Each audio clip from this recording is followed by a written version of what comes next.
مخکې بنسټ مسؤله یم.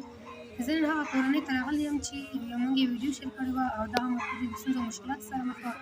یو ورور له سعودي عرب څخه عصمت په نوم مرسته رالېږلې او هغه مو دغه موقع ته راوړې ده چې دغه موقع ته یې وسپارو. نو ویډیو تر پایه له ما سره وګورئ تر څو دغه موقع احساسات واورئ چې څومره خوشحاله ده له دغه ورور څخه. السلام علیکم خورجانې. وعلیکم السلام. څنګه ښه یې؟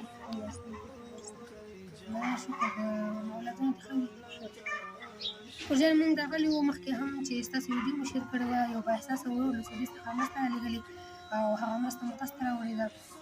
نو څومره خوشحاله له دغه ورور څخه دغه مرسته رالېږلې ده چې تاسو بس خوشحال هستم خوشخدادگان خدا عزیز جان یافتم خدا تشریف شد کدیماکم این خدادگان به کدیماکم مختلف خدای پاک دلم به تبارش عزیز خدا کدیماکم. امین خورجانې بس تاسو دعاګانې کوئ حتما دغه ورونه چې ستاسو ویډیو ګوري بیا ځل به هم تاسو سره مرسته کوي.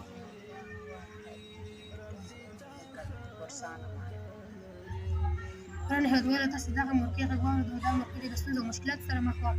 له دغه بااحساسه ورور څخه ډېره زیاته مننه کوم او الله تعالی دې ورته اجرونه ورکړي. الله تعالی دې نور هم زیات ورکړي چې دغه موقع لاسنیوی یې وکړو او چې دغه موقع تر څو خپل اولادونه خوشحاله وساتي. عن أبي هريرة رضي الله تعالى عنه قال أن رسول الله صلى الله عليه وسلم قال أن عز وجل أنفق عليه. له ابي هريره رضی الله تعالی عنه څخه روایت دی چې رسول الله صلی الله علیه وسلم فرمایي د الله تعالی د بندګانو څخه هغه بنده چې زما په ضرورتمندو بندګانو باندې انفاق او خرج کوي زه به د خپل خزانې څخه ورکړم.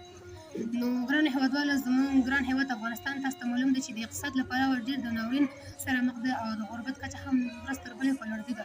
د دې ترڅنګ د بیکارۍ وجه هم په لوړېدو ده. نو له تاسو ورونو څخه هیله کوم چې صدقه ورکړئ. صدقه چې ده انسان باندې مصیبتونه دفع کوي او نو تاسو راځئ له ما سره ملاتړ شئ او د بېوزلو افغانانو ته خپل وس مطابق مرسته وکړئ تر څو دغه خویندې د پسونو مسکا راولو او د انسانیت حق ادا کړو. له ما سره ملاتړ شئ او خپل مرستې موږ ته راولوي. که څوک غواړي چې خپلې مرستې په مستنده توګه حقدار ته ورسېږي نو خپلې مرستې مظلوم غږ خیري بنسټ ته وسپارئ. د مرستې لپاره زما د واتساپ شمېره ده 0 شپږ شپېته شپېته 902 نور مو ښه نستم. الله مو مل خوشحاله او اباد اوسئ.